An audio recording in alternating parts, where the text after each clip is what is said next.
العالمين الرحمن الرحيم مالك يوم الدين إياك نعبد وإياك نستعين اهدنا الصراط المستقيم صراط الذين أنعمت عليهم غير المغضوب عليهم ولا الضالين آمين قل يا أيها الكافرون لا أعبد ما تعبدون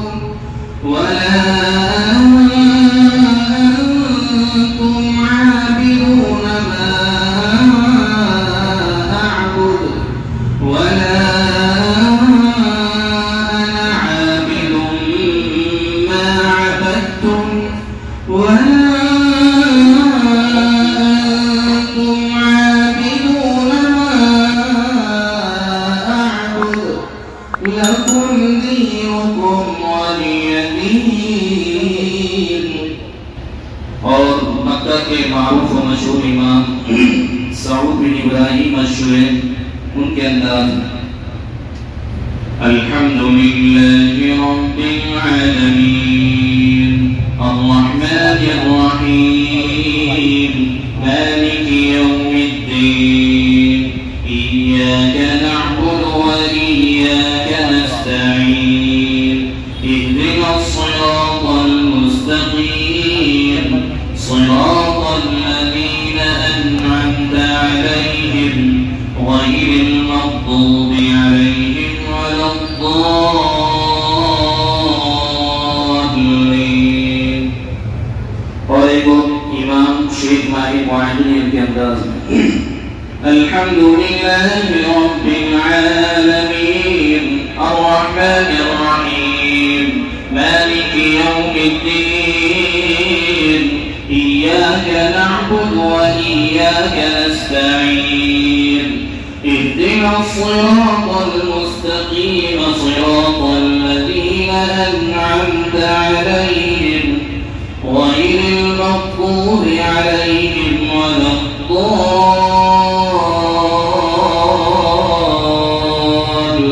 الضالين آمين। मुख्तसरन सबसे बड़े इमाम पूरी दुनिया के इमाम जिनको इमामुल काबा कहा जाता है और अक्सर मदरसों के बच्चे और आइमा हज़रात उनके अंदाज में पढ़ने की कोशिश करते हैं शेख अब्दुल रहमान अस-सुदैसी उनके अंदाज अल्हम्दुलिल्लाहि रब्बिल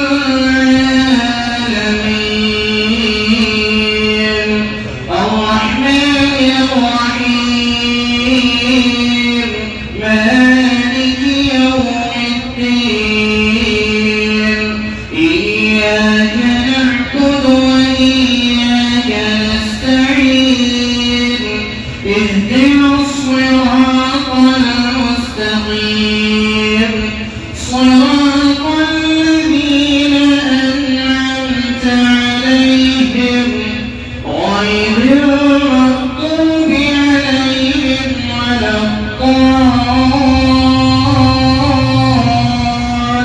الضالين آمين الرحمن علم القرآن خلق الإنسان علمه البيان الشمس والقمر بحسبان والنجم والشجر يسجدان والسماء رفعها ووضع الميزان ألا تطغوا في الميزان وأقيموا